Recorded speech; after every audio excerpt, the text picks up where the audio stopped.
Hello,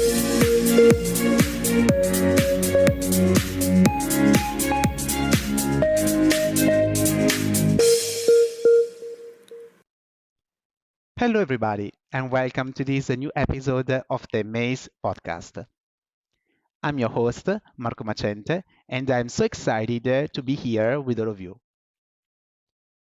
As you know, the MACE podcast is made up by unique standalone episodes, and the one that I'm sharing with you today is super standalone. Our stop is US, but at the same time, London, as the special guest is Bonnie Low-Kramen. I was able to record this episode with the amazing Bonnie when we were both in London, the conference Executive Live organized by Lucy Brazier. TEDx speaker and trainer, Bonnie Low-Kramen worked as a personal assistant to the Oscar-winning actress Olympia Dukakis for 25 years. She is recognized as one of the most respected leaders in the admin profession and is now an in-demand expert instructor of workshops for assistants and executives all over the world. By the way, I had the possibility to attend her workshop, Be the Ultimate Assistant Workshop, or BTUA, in Brussels in 2019. Her work was featured as a cover story in Forbes in 2019, and her article about working as an executive assistant ran in Harvard Business Review. A New Jersey native, Florida resident, Bonnie's interactive, informative, entertaining, and inspiring programs focus on building ultimate partnerships between leaders and their assistants and teams.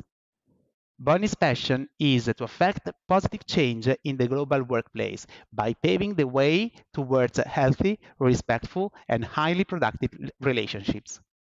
Bonnie is the author of the best-selling Be the Ultimate Assistant, a celebrity assistant's secrets to working with any high-powered employer.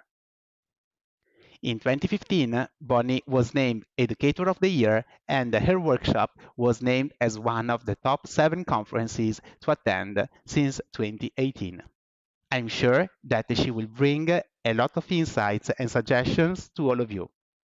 Please enjoy our conversation.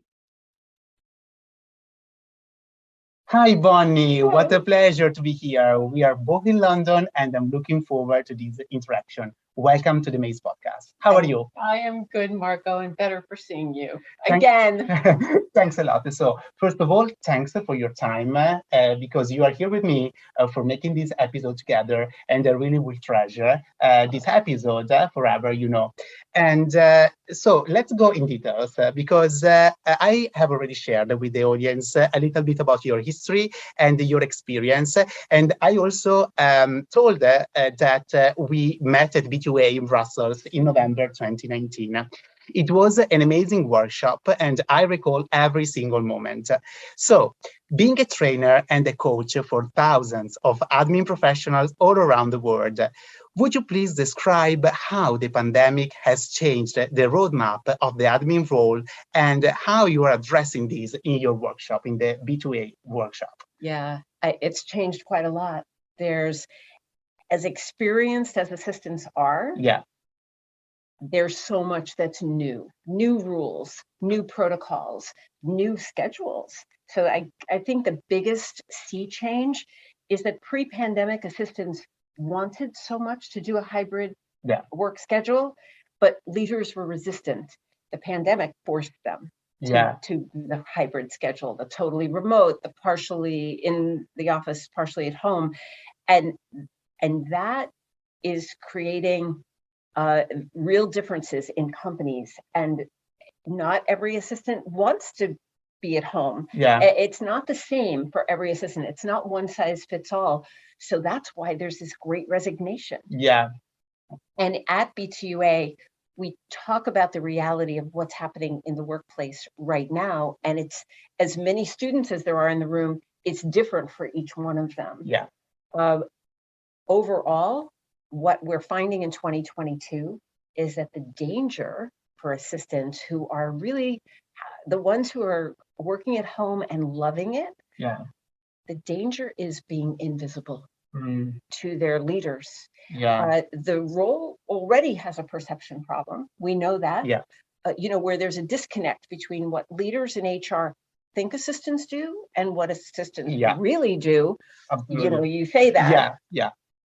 And now with assistants working at home, that danger is very real. Like the perception issue can get even worse unless assistants are proactive in taking steps to not be invisible, to be seen and heard. And that means being on webcam, choosing to have cameras on.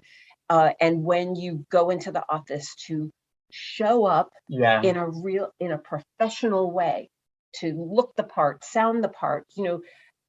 We've gotten comfortable, and I'm guilty of it too, is working from your pajamas, at least from the waist down, Yeah. And so there's this casualness, but yet we're running corporations. Yeah. We talk about assistants at BTUA still as the backbone of companies and the right arms to your executives and the face of the company culture, who want to be paid fairly, who want to be paid six-figure salaries. And I want that. But what I tell our students, like I told you in 2019, is you have to show up every day. Yes. Not just 2 days, 5 days, whether it's on Zoom or WebEx or Teams, or whether you're in the office. So, being an ultimate assistant has changed in large ways, but on the basic ways, the strategic business support to executives remains the same. The commitment to excellence is the same. So that's we do spend a good amount of time talking through how is it for you and how is it for you, so that the students get to understand the spectrum of what's going on, because it's in such motion right now. I mean, it is nowhere near recalibrated. It's really still, maybe it's shaking out that way in your company as well. Yes, definitely. Right? Definitely. I see that. And can we say that the pandemic has driven the change that we were seeing, that as assistants and admin professionals are transitioning from a transactional role into a strategic one? Can we say that the pandemic has pretty much driven this change that we were seeing? I think that's true in many companies and not true in others. And it has to do with leadership. What we're finding with assistants like you, Marco, and can I just say how proud I am of you and this podcast and what you've begun. Thanks a lot. Because the progress you've made in 2018, I mean, truly, you are living proof of what assistants with a leadership mindset are doing. I mean, truly, no kidding around, that assistants, you created your own podcast. Other assistants have been proactive about becoming chiefs of staff at their companies. Others have become team leaders. They have entered into IT and started doing some tech training. So that is strategy. That is thinking proactively and morphing job descriptions. I think what you said is true, but not 100%. It depends. And it really, and you know what it really depends on? Yeah. Even more than leaders are the assistants themselves taking action. Amazing. Thanks a lot for your insights and for your suggestions. I'm sure that the audience will treasure these insights that you provided. So I would like to ask you my second question, because you are also a TEDx speaker, right? An author of the best-selling Be the Ultimate Assistant book, and you wrote various articles, some of them featured in Forbes and run in the Harvard Business Review. I will share the link of them here in the description, and we will discuss them a little bit later. But now I would like you to focus on the topic that you explored in your TEDx talk, titled "The Real Reasons People Quit." I've been touched by your amazing talk, as I have recently changed job, and role, and I saw a consistent reflection of what you described and what happened in the real world. Could you please share with us the main focus that you had on this topic and why this topic is actual more than ever? Oh boy. Well, you have to be living under a rock to not have heard about the Great Resignation, right? But the truth is that the Great Resignation was in motion long before COVID-19. the assistants all over the world for years have been telling me about toxic work environments that they're in. And what I have heard anecdotally from assistants all over the world and from BTUA students, because as you know, as a student, I talk with every student before they ever come to class. So, and I get to ask you, what are you bumping into? What are your challenges? And it's indisputable that assistants, employees leave managers. They don't leave companies, they leave managers. And why do they leave managers? They leave them because managers are not getting trained to lead people. And because they're poor leaders, they bully, they sexually harass, they create racist and discriminatory environments. They have unfair rules, and they don't pay people properly. And sometimes their motivation is not to be mean. Most leaders are behaving the way they do because they're looking to solve a problem. But even so, these toxic behaviors are chasing people away. But here's the thing, Marco. There's a lot that's going unsaid in the workplace. So all these people are leaving, but when they leave, so they write a letter of resignation. They may or may not have an exit interview. They're not telling people why. They're not telling HR why, the real reasons why. They're saying, they found a better position. They're looking to grow. They're just a better opportunity that they found. It's a very innocuous reason. And I feel if I was going to have a chance to do one TEDx talk, it was that I needed to pull back the curtain on what's really true. And I have to tell you that I heard from employees all over the world, including HR people and leaders who said, thank you. This was spot on. That is exactly why I left. That is precisely why people leave their jobs, is because of poor leadership, poor management. And in the TEDx talk, I then talk about the 4 things that employees want most of all in this order. They want respect. They want acknowledgement and appreciation. Told thank you once in a while. How about some feedback? 3rd is they want to be paid properly. And 4th is they want investment in their professional development. They want opportunities to grow. And if leaders could just understand those 4 things and implement them, it would be pennies compared to what it's costing to replace people.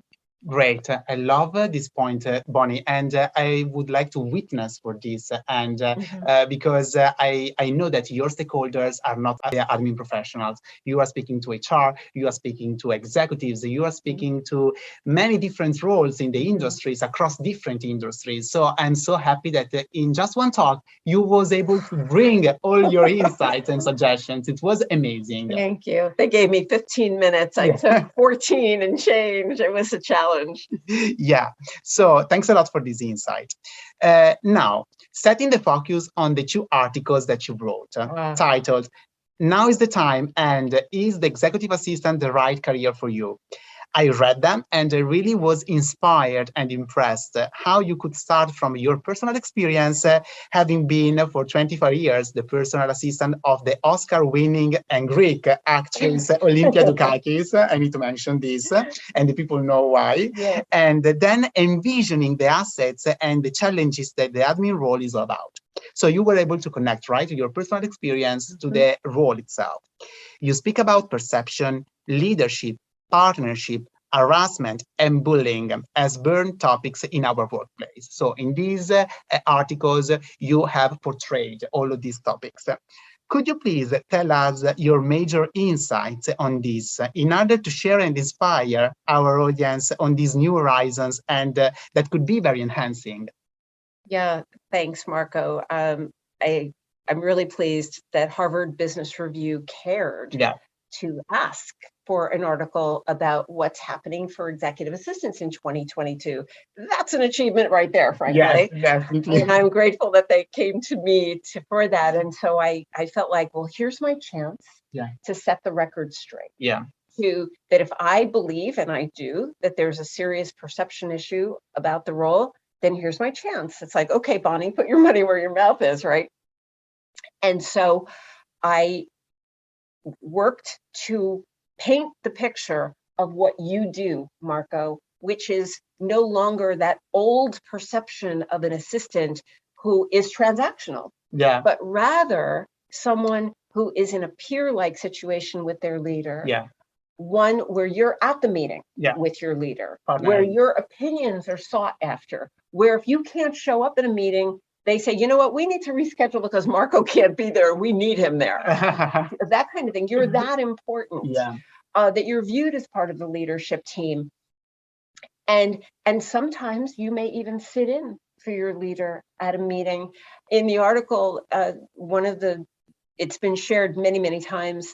And one of the pieces that hits a nerve in the article is that I point out that a college degree is not necessary to do a great job at this profession. It's really not. A college degree that was gotten 20 years ago is less valuable than a workshop that you've taken last week or a certification in Microsoft Office.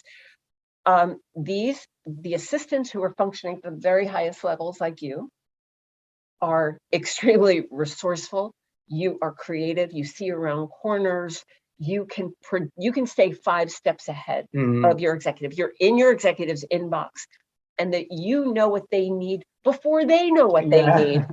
And those issues I just spoke about really hit a nerve, and the article's been shared many times. And I do talk about the idea that bullying is a risk factor in the work. Still, I was very honest about that. I decided I'm just going to go for it. I'm just going to be honest about the pros and the cons. The pros, you can make a ton of money at this job. It's really exciting. You can travel the world. You can have a front row seat with the decision makers, which I certainly was, and I got to experience Hollywood, and it was a great job.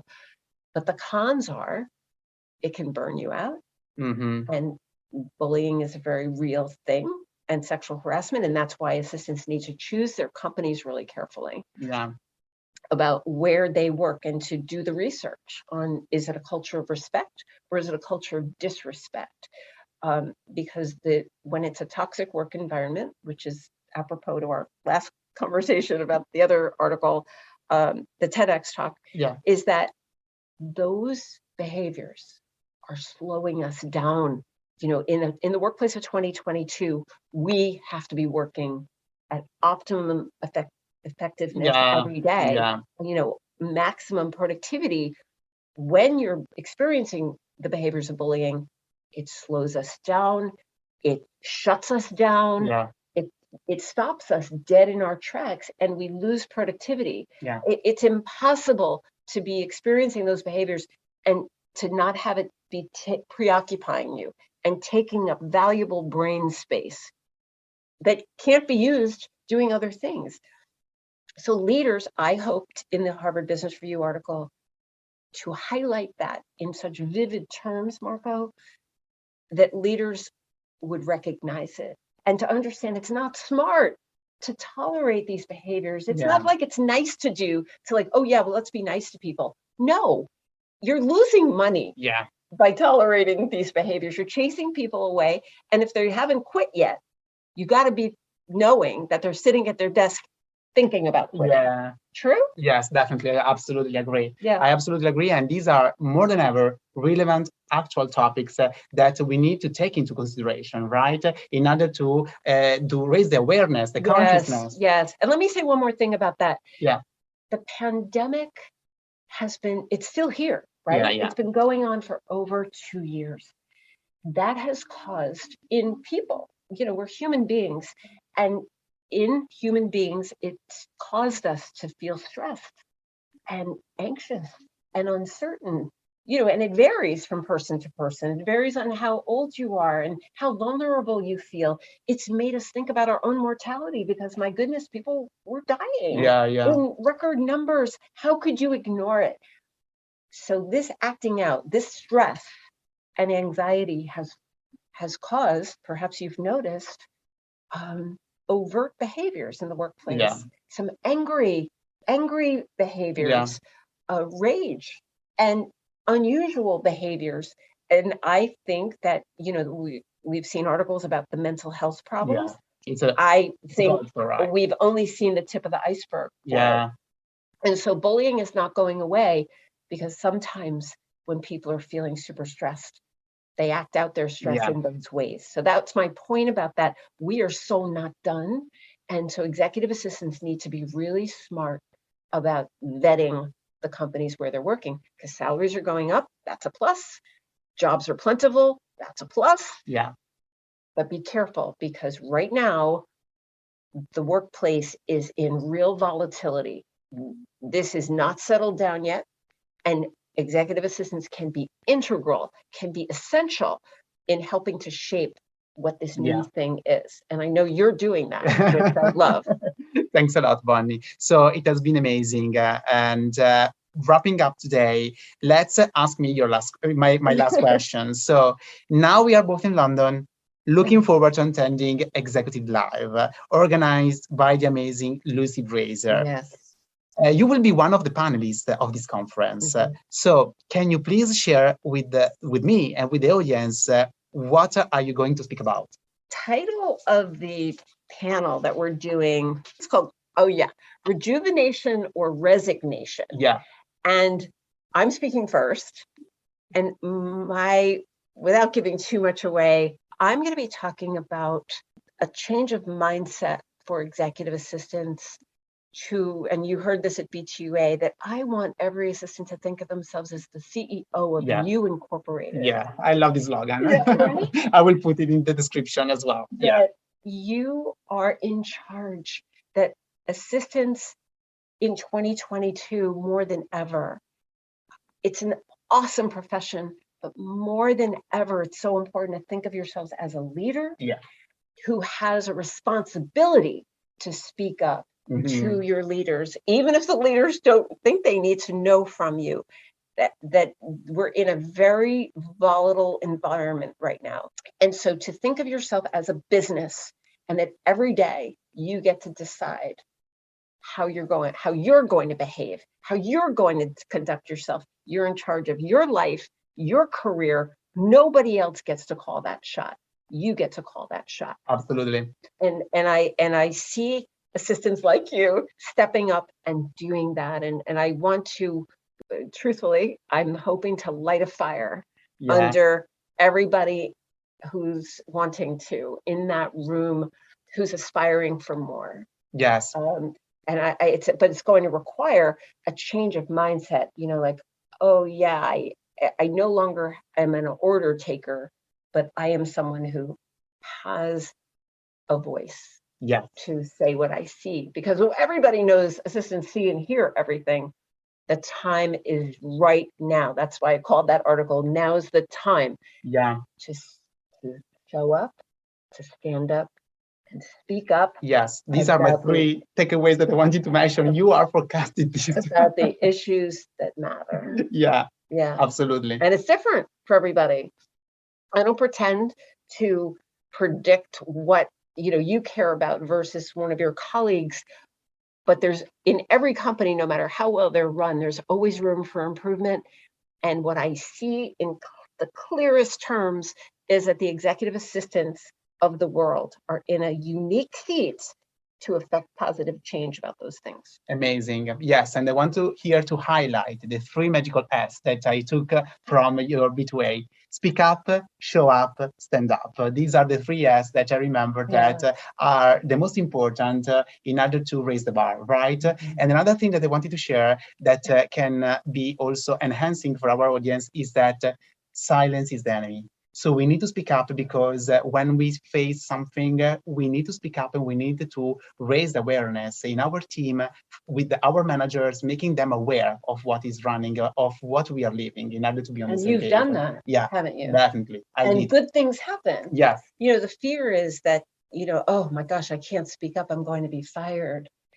Absolutely. And they say, I'm going to lose my job, Bonnie. And I say back, that if you keep staying silent, you're going to lose you. Yeah, definitely. And let me just reiterate about the invisibility thing. With this remote virtual world we're in, that's a danger, to be invisible and be silent, because the profession you are in the minority. We're still 93 to 97% female. And females in general are not great at stepping up. And, that we need that fire lit under us to feel confident to do that. And for many, it takes great courage. Yeah. And I'm delighted that, you're living proof that the fire is lit under you and it is not going out. Yeah, definitely. So thanks a lot, Bonnie. It has been a pleasure to make this podcast happen together. So we are here.